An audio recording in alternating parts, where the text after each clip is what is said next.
समस्त इंद्रियां, नेत्र, हाथ और पैर जवाब दे चुके थे। पृथ्वी पर पड़ी रहती और घर वाले कोई बात उनकी इच्छा के प्रतिकूल करते, भोजन का समय टल जाता या उसका परिणाम पूर्ण न होता अथवा बाजार से कोई वस्तु आती और न मिलती तो ये रोने लगती थी। उनका रोना सिसकना साधारण रोना न था, वे गला फाड़ फाड़ कर रोती थी। उनके पतिदेव को स्वर्ग सिधारे कालांतर हो चुका था। बेटे तरुण होकर चल बसे थे। अब एक भतीजे के अलावा और कोई न था। उसी भतीजे के नाम उन्होंने अपनी सारी संपत्ति लिख दी। भतीजे ने सारी संपत्ति लिखाते समय खूब लंबे चौड़े वादे किए, किंतु वे सब वादे केवल कुलीडिपों के दलालों के दिखाए हुए सब्ज़बाग थे। यद्यपि उस संपत्ति की वार्षिक आय 150 रुपए से कम न थी, तथापि बूढ़ी काकी को पेट भर भोजन भी कठिनाई से मिलता था। इसमें उनके भतीजे पंडित बुद्धिराम का अपराध था अथवा उनकी अर्धांगिनी श्रीमती रूपा का, इसका निर्णय करना सहज नहीं। बुद्धिराम स्वभाव के सज्जन थे, किंतु उसी समय तक जबकि उनके कोष पर आँच न आए। रूपा स्वभाव से तीव्र थी सही, पर ईश्वर से डरती थी। अतएव बूढ़ी काकी को उसकी तीव्रता उतनी न खलती थी जितनी बुद्धिराम की भलमनसाहट। बुद्धिराम को कभी कभी अपने अत्याचार का खेद होता था। विचारते कि इसी संपत्ति के कारण मैं इस समय भलामानुष बना बैठा हूँ। यदि भौतिक आश्वासन और सूखी सहानुभूति से स्थिति में सुधार हो सकता हो, उन्हें कदाचित कोई आपत्ति न होती, परंतु विशेष व्यय का भय उनकी सुचेष्टा को दबाए रखता था। यहाँ तक कि यदि द्वार पर कोई भला आदमी बैठा होता और बूढ़ी काकी उस समय अपना राग अलापने लगती, तो वह आग हो जाते और घर में आकर उन्हें जोर से डांटते। लड़कों को बुढ़ों से स्वाभाविक विद्वेष होता ही है, और फिर जब माता पिता का यह रंग देखते तो वे बूढ़ी काकी को और सताया करते। कोई चुटकी काटकर भागता, कोई इन पर पानी की कुल्ली कर देता। काकी चीख मारकर रोती, परंतु यह बात प्रसिद्ध थी कि वह केवल खाने के लिए रोती है, अतएव उनके संताप और अंतर्नाद पर कोई ध्यान नहीं देता था। हाँ, काकी क्रोधातुर होकर बच्चों को गालियां देने लगती तो रूपा घटनास्थल पर आ पहुंचती। इस भय से काकी अपनी जिह्वा कृपाण का कदाचित ही प्रयोग करती थी, यद्यपि उपद्रव शांति का यह उपाय रोने से कहीं अधिक उपयुक्त था। संपूर्ण परिवार में यदि काकी से किसी को अनुराग था तो वह बुद्धिराम की छोटी लड़की लाडली थी। लाडली अपने दोनों भाइयों के भय से अपने हिस्से की मिठाई चबैना बूढ़ी काकी के पास बैठकर खाया करती थी। यही उसका रक्षागार था, और यद्यपि काकी की शरण उनकी लोलुपता के कारण बहुत महंगी पड़ती थी, तथापि भाइयों के अन्याय से सुरक्षा कहीं सुलभ थी। तो बस यही इसी स्वार्थानुकूलता ने उन दोनों में सहानुभूति का आरोपण कर दिया था। रात का समय था। बुद्धिराम के द्वार पर शहनाई बज रही थी और गांव के बच्चों का झुंड विस्मयपूर्ण नेत्रों से गाने का रसास्वादन कर रहा था। चारपाइयों पर मेहमान विश्राम करते हुए नाइयों से मुक्कियां लगवा रहे थे। समीप खड़ा भाट विरुदावली सुना रहा था और कुछ भावज्ञ मेहमानों की वाह वाह पर ऐसा खुश हो रहा था मानो इस वाह का यथार्थ में वही अधिकारी है। दो एक अंग्रेजी पढ़े हुए नवयुवक इन व्यवहारों से उदासीन थे। वे इस गवार मंडली में बोलना अथवा सम्मिलित होना अपनी प्रतिष्ठा के प्रतिकूल समझते थे। आज बुद्धिराम के बड़े लड़के मुखराम का तिलक आया है। यह उसी का उत्सव है। घर के भीतर स्त्रियां गा रही थी और रूपा मेहमानों के लिए भोजन में व्यस्त थी। भट्टियों पर कड़ाह चढ़ रहे थे। एक में पूरियां चौड़ियां निकल रही थी, दूसरे में अन्य पकवान बनते थे। एक बड़े हंडे में मसालेदार तरकारी पक रही थी। घी और मसाले की क्षुधावर्धक सुगंधी चारों ओर फैली हुई थी। बूढ़ी काकी अपनी कोठरी में शोकमय विचार की भांति बैठी हुई थी। यह स्वाद मिश्रित सुगंधी उन्हें बेचैन कर रही थी। वे मन ही मन विचार कर रही थी, संभवतः मुझे पूरियां न मिलेंगी। इतनी देर हो गई, कोई भोजन लेकर नहीं आया। मालूम होता है सब लोग भोजन कर चुके हैं, मेरे लिए कुछ न बचा। यह सोचकर उन्हें रोना आया, परंतु अपशकुन के भय से वह रो न सकी। आहा, कैसी सुगंधी है, अब मुझे कौन पूछता है। जब रोइयों के ही लाले पड़े हैं, तब ऐसे भाग्य कहाँ कि भरपेट पूरियां मिले। यह विचार कर उन्हें रोना आया, कलेजे में हुक सी उठने लगी। परंतु रूपा के भय से उन्होंने फिर मौन धारण कर लिया। बूढ़ी काकी देर तक इन्हीं दुखदायक विचारों में डूबी रही। घी और मसालों की सुगंधी रह रहकर मन को आपे से बाहर किए देती थी। मुंह में पानी भर भर आता था। पूरियों का स्वाद स्मरण करके हृदय में गुदगुदी होने लगती थी। किसे पुकारूं, आज लाडली बेटी भी नहीं आई। दोनों छोकरे सदा दिख दिया करते हैं, आज उनका भी कहीं पता नहीं। कुछ मालूम तो होता कि क्या बन रहा है। बूढ़ी काकी की कल्पना में पूरियों की तस्वीर नाचने लगी। खूब लाल लाल, फूली फूली, नरम होंगी। रूपा ने भली भांति भोजन किया होगा।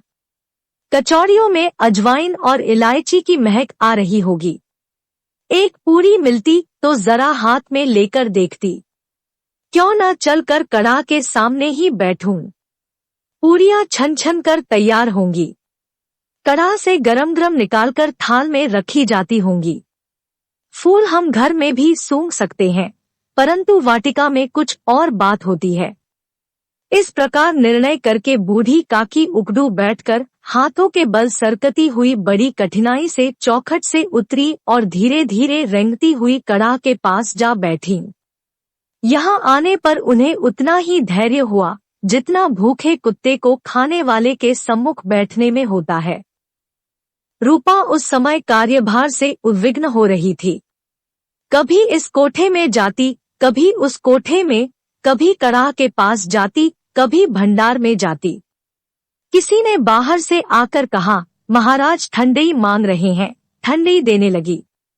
इतने में फिर किसी ने आकर कहा, भाट आया है, उसे कुछ दे दो। भाट के लिए सीधा निकाल रही थी कि एक तीसरे आदमी ने आकर पूछा, अभी भोजन तैयार होने में कितना विलंब है, जरा ढोल मजीरा उतार दो।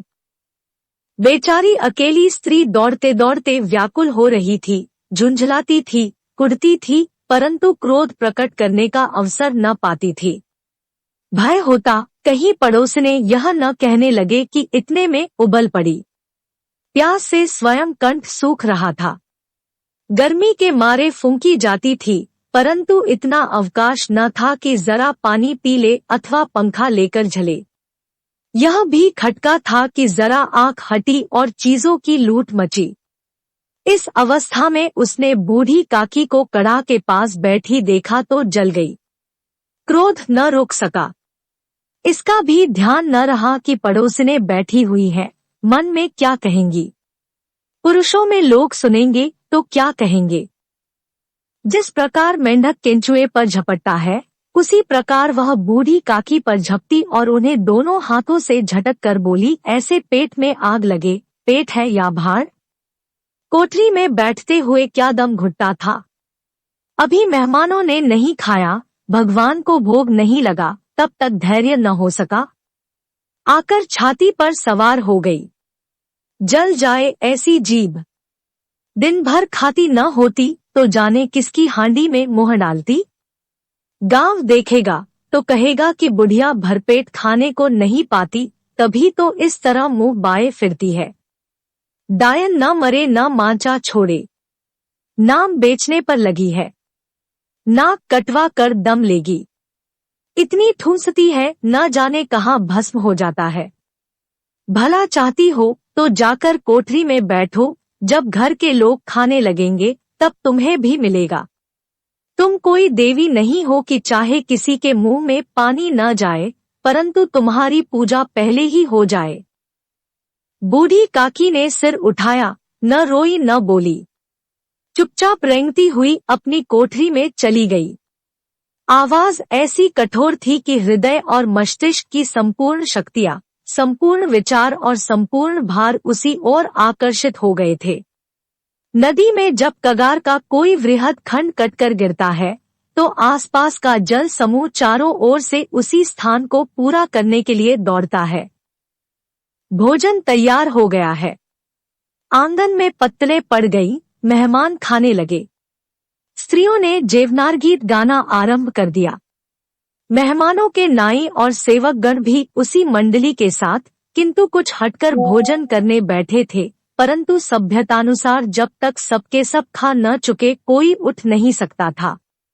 दो एक मेहमान जो कुछ पढ़े लिखे थे, सेवकों के दीर्घाहार पर झुंझला रहे थे। वे इस बंधन को व्यर्थ और बेकार की बात समझते थे। बूढ़ी काकी अपनी कोठरी में जाकर पश्चाताप कर रही थी कि मैं कहाँ से खा आ गई। उन्हें रूपा पर क्रोध नहीं था, अपनी जल्दबाजी पर दुख था। सच ही तो है, जब तक मेहमान लोग भोजन न कर चुकेंगे घर वाले कैसे खाएंगे। मुझसे इतनी देर भी न रहा गया। सबके सामने पानी उतर गया।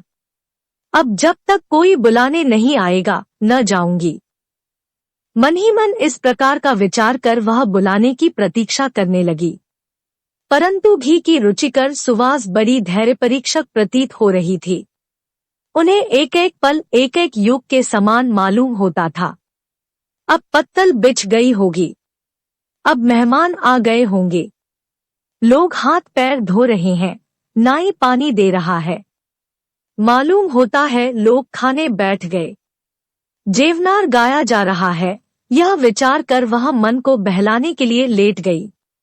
धीरे धीरे एक गीत गुनगुनाने लगी। उन्हें मालूम हुआ कि मुझे गाते देर हो गई। क्या इतनी देर तक लोग भोजन कर ही रहे होंगे? किसी की आवाज सुनाई नहीं देती। अवश्य ही लोग खा पी कर चले गए। मुझे कोई बुलाने नहीं आया है। रूपा चिढ़ गई है, क्या जाने न बुलाए। सोचती हो कि आप ही आवेंगी, वह कोई मेहमान तो नहीं जो उन्हें बुलाऊं। बूढ़ी काकी चलने को तैयार हुई। यह विश्वास कि 1 मिनट में पूरियां और मसालेदार तरकारियां सामने आएंगी, उनकी स्वादेंद्रियों को गुदगुदाने लगा। उन्होंने मन में तरह तरह के मंसूबे बांधे। पहले तरकारी से पूरियां खाऊंगी, फिर दही और शक्कर से, कचौरियां रायते के साथ मजेदार मालूम होंगी। चाहे कोई बुरा माने चाहे भला, मैं तो मांग मांग कर खाऊंगी। यही न लोग कहेंगे कि इन्हें विचार नहीं। कहा करें, इतने दिन के बाद पूरियां मिल रही है तो मुंह झूठा करके थोड़े ही उठ जाऊंगी। वह उगडू बैठकर सरकते हुए आंगन में आईं। परंतु हाय दुर्भाग्य! अभिलाषा ने अपने पुराने स्वभाव के अनुसार समय की मिथ्या कल्पना की थी। मेहमान मंडली अभी बैठी हुई थी। कोई खाकर उंगलियां चाटता था, कोई तिरछे नेत्रों से देखता था कि और लोग अभी खा रहे हैं या नहीं। कोई इस चिंता में था कि पत्तल पर पूरियां छूटी जाती है, किसी तरह इन्हें भीतर रख लेता। कोई दही खाकर चटकारता था, परंतु दूसरा दोना मांगते संकोच करता था कि इतने में बूढ़ी काकी रेंगती हुई उनके बीच में आ पहुंची। कई आदमी चौंक कर उठ खड़े हुए, पुकारने लगे, अरे यह बुढ़िया कौन है? यहाँ कहाँ से आ गई? देखो, किसी को छू न दे। पंडित बुद्धिराम काकी को देखते ही क्रोध से तिलमिला गए। पूरियों का थाल लिए खड़े थे। थाल को जमीन पर पटक दिया और जिस प्रकार निर्दयी महाजन अपने किसी बेईमान और भगोड़े कर्जदार को देखते ही उसका टेंटुआ पकड़ लेता है, उसी तरह लपक कर उन्होंने काकी के दोनों हाथ पकड़े और घसीटते हुए लाकर उन्हें अंधेरी कोठरी में धम से पटक दिया। आशारूपी वटिका लू के एक झोंके में विनष्ट हो गई। मेहमानों ने भोजन किया, घरवालों ने भोजन किया, बाजे वाले, धोबी, चमार भी भोजन कर चुके, परंतु बूढ़ी काकी को किसी ने न पूछा। बुद्धिराम और रूपा दोनों ही बूढ़ी काकी को उनकी निर्लज्जता के लिए दंड देने का निश्चय कर चुके थे। उनके बुढ़ापे पर, दीनता पर, हदज्ञान पर किसी को करुणा न आई थी। अकेली लाडली उनके लिए कुढ़ रही थी। लाडली को काकी से अत्यंत प्रेम था। बेचारी भोली लड़की थी। बालविनोद और चंचलता की उसमें गंध तक न थी। दोनों बार जब उसके माता पिता ने काकी को निर्दयता से घसीटा तो लाडली का हृदय ढकर रह गया। वह झुंझला रही थी कि हम लोग काकी को क्यों बहुत सी पूरियां नहीं देते। क्या मेहमान सब की सब खा जाएंगे? और यदि काकी ने मेहमानों से पहले खा लिया तो क्या बिगड़ जाएगा? वह काकी के पास जाकर उन्हें धैर्य देना चाहती थी, परंतु माता के भय से न जाती थी। उसने अपने हिस्से की पूरियां बिल्कुल न खाई थी। अपनी गुड़िया की पिटारी में बंद कर रखी थी। उन पूरियों को काकी के पास ले जाना चाहती थी। उसका हृदय अधीर हो रहा था। बूढ़ी काकी मेरी बात सुनते ही उठ बैठेंगी, पूरियां देखकर कैसी प्रसन्न होंगी, मुझे खूब प्यार करेंगी। रात को 11 बज गए थे। रूपा आंगन में पड़ी सो रही थी। लाडली की आंखों में नींद न आती थी। काकी को पूरियां खिलाने की खुशी उसे सोने न देती थी। उसने गुड़ियों की पिटारी सामने रखी थी। जब विश्वास हो गया कि अम्मा सो रही है, तो वह चुपके से उठी और विचारने लगी, कैसे चलूं? चारों ओर अंधेरा था। केवल चूल्हों में आग चमक रही थी और चूल्हों के पास एक कुत्ता लेटा हुआ था। लाडली की दृष्टि सामने वाले नीम पर गई। उसे मालूम हुआ कि उस पर हनुमान जी बैठे हुए हैं। उनकी पूंछ, उनकी गदा वह स्पष्ट दिखलाई दे रही है। मारे भय के उसने आंखें बंद कर ली। इतने में कुत्ता उठ बैठा। लाडली को ढाढ़स हुआ। कई सोए हुए मनुष्यों के बदले एक भागता हुआ कुत्ता उसके लिए अधिक धैर्य का कारण हुआ। उसने पिटारी उठाई और बूढ़ी काकी की कोठरी की ओर चली। बूढ़ी काकी को केवल इतना स्मरण था कि किसी ने मेरे हाथ पकड़कर घसीटे। फिर ऐसा मालूम हुआ कि जैसे कोई पहाड़ पर उड़ाए लिए जाता है। उनके पैर बार बार पत्थरों से टकराए, तब किसी ने उन्हें पहाड़ पर से पटका। वे मूर्छित हो गई। जब वे सचेत हुई तो किसी की जरा भी आहट न मिलती थी। समझी कि सब लोग खा पी कर सो गए और उनके साथ मेरी तकदीर भी सो गई। रात कैसे कटेगी? राम, क्या खाऊं? पेट में अग्नि धधक रही है। हाँ, किसी ने मेरी सुधि न ली। क्या मेरा पेट काटने से धन जुड़ जाएगा? इन लोगों को इतनी भी दया नहीं आती कि न जाने बुढ़िया कब मर जाए। उसका जी क्यों दुखावे? मैं पेट की रोटियां ही खाती हूं कि और कुछ? इस पर यह हाल। मैं अंधी अपाहिज ठहरी, न कुछ सुनूं न बूझूं। यदि आंगन में चली गई तो क्या बुद्धिराम से इतना कहते न बनता था कि काकी अभी लोग खाना खा रहे हैं, फिर आना। मुझे घसीटा, पटका। उन्हीं पूरियों के लिए रूपा ने सबके सामने गालियां दी। उन्हीं पूरियों के लिए इतनी दुर्गति करने पर भी उनका पत्थर का कलेजा न पसीजा। सबको खिलाया, मेरी बात तक न पूछी। जब तक ही न दी, तब अब क्या देंगे? यह विचार कर काकी निराशामय संतोष के साथ लेट गई। ग्लानि से गला भर भर आता था, परंतु मेहमानों के भय से रोती न थी। सहसा कानों में आवाज आई, काकी उठो, मैं पूरियां लाई हूं। काकी ने लाडली की बोली पहचानी। चटपट उठ बैठी। दोनों हाथों से लाडली को टटोला और उसे गोद में बिठा लिया। लाडली ने पूरियां निकाल कर दी। काकी ने पूछा, क्या तुम्हारी अम्मा ने दी है? लाडली ने कहा, नहीं, यह मेरे हिस्से की है। काकी पूरियों पर टूट पड़ी। 5 मिनट में पिटारी खाली हो गई। लाडली ने पूछा, काकी पेट भर गया? जैसे थोड़ी सी वर्षा ठंडक के स्थान पर और भी गर्मी पैदा कर देती है, उस भांति इन थोड़ी पूरियों ने काकी की क्षुधा और इच्छा को और उत्तेजित कर दिया था। बोली, नहीं बेटी, जाकर अम्मा से और मांग लाओ। लाडली ने कहा, अम्मा सोती है, जगाऊंगी तो मारेंगी। काकी ने पिटारी को फिर टटोला। उसमें कुछ खुरचन गिरी थी, बार बार होंठ चाटती थी, चटखारे भरती थी। हृदय मसोस रहा था कि और पूरियां कैसे पाऊं। संतों से तू जब टूट जाता है तब इच्छा का बहाव अपरिमित हो जाता है। मतवानों को मत का स्मरण करना उन्हें मदांध बनाता है। काकी का अधीर मन इच्छाओं के प्रबल प्रवाह में बह गया। उचित और अनुचित का विचार जाता रहा। वे कुछ देर तक उस इच्छा को रोकती रही। सहसा लाडली से बोली, मेरा हाथ पकड़कर वहां ले चलो जहां मेहमानों ने बैठकर भोजन किया है। लाडली उनका अभिप्राय समझ न सकी। उसने काकी का हाथ पकड़ा और ले जाकर झूठे पत्तलों के पास बिठा दिया। दीन, क्षुधातुर, हद ज्ञान बुढ़िया पत्तलों से पूरियों के टुकड़े चुन चुन कर भक्षण करने लगी। ओह!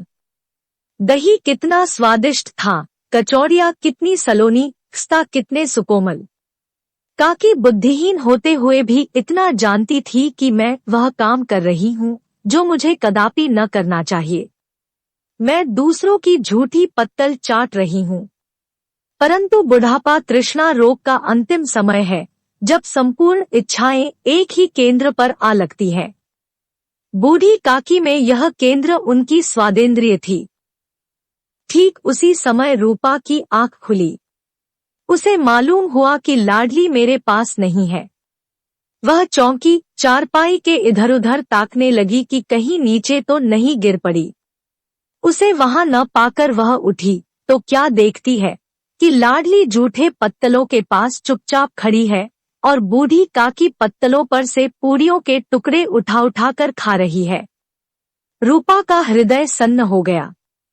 किसी गाय की गर्दन पर छुरी चलते देखकर जो अवस्था उसकी होती वही उस समय हुई। एक ब्राह्मणी दूसरों की झूठी पत्तल टटोले, इससे अधिक शोकमय दृश्य असंभव था। पूरियों के कुछ ग्रासों के लिए उसकी चचेरी सास ऐसा निष्कृष्ट कर्म कर रही है। यह वह दृश्य था जिसे देखकर देखने वालों के हृदय कांप उठते हैं। ऐसा प्रतीत होता मानो ज़मीन रुक गई, आसमान चक्कर खा रहा है। संसार पर कोई आपत्ति आने वाली है। रूपा को क्रोध न आया। शोक के सम्मुख क्रोध कहाँ? करुणा और भय से उसकी आंखें भर आईं। इस अधर्म का भागी कौन है? उसने सच्चे हृदय से गगन मंडल की ओर हाथ उठाकर कहा, परमात्मा, मेरे बच्चों पर दया करो। इस अधर्म का दंड मुझे मत दो, नहीं तो मेरा सत्यानाश हो जाएगा। रूपा को अपनी स्वार्थपरता और अन्याय इस प्रकार प्रत्यक्ष रूप में कभी न दिख पड़े थे। वह सोचने लगी, हाय, कितनी निर्दय हूँ। जिसकी संपत्ति से मुझे 200 रुपया आय हो रही है, उसकी यह दुर्गति, और मेरे कारण। हे दयामय भगवान, मुझसे बड़ी भारी चूक हुई है, मुझे क्षमा करो। आज मेरे बेटे का तिलक था। सैकड़ों मनुष्यों ने भोजन पाया। मैं उनके इशारों की दासी बनी रही। अपने नाम के लिए सैकड़ों रुपए व्यय कर दिए, परंतु जिसकी बदौलत हजारों रुपए खाए, उसे इस उत्सव में भी भरपेट भोजन न दे सकी। केवल इसी कारण तो वह वृद्धा असहाय है। रूपा ने दिया जलाया, अपने भंडार का द्वार खोला और एक थाली में संपूर्ण सामग्रियां सजाकर बूढ़ी काकी की ओर चली। आधी रात जा चुकी थी। आकाश पर तारों के थाल सजे हुए थे और उन पर बैठे हुए देवगण स्वर्गीय पदार्थ सजा रहे थे, परंतु उसमें किसी को वह परमानंद प्राप्त न हो सकता था जो बूढ़ी काकी को अपने सम्मुख थाल देखकर प्राप्त हुआ। रूपा ने कंठारुद्ध स्वर में कहा, काकी उठो, भोजन कर लो। मुझसे आज बड़ी भूल हुई, उसका बुरा न मानना। परमात्मा से प्रार्थना कर दो कि वह मेरा अपराध क्षमा कर दे। भोले भोले बच्चों की भांति जो मिठाइयाँ पाकर मार और तिरस्कार सब भूल जाता है, बूढ़ी काकी वैसे ही सब भुलाकर बैठी हुई खाना खा रही थी। उनके एक एक रोए से सच्ची सदिच्छाएं निकल रही थी और रूपा बैठी स्वर्गीय दृश्य का आनंद लेने में निमग्न थी।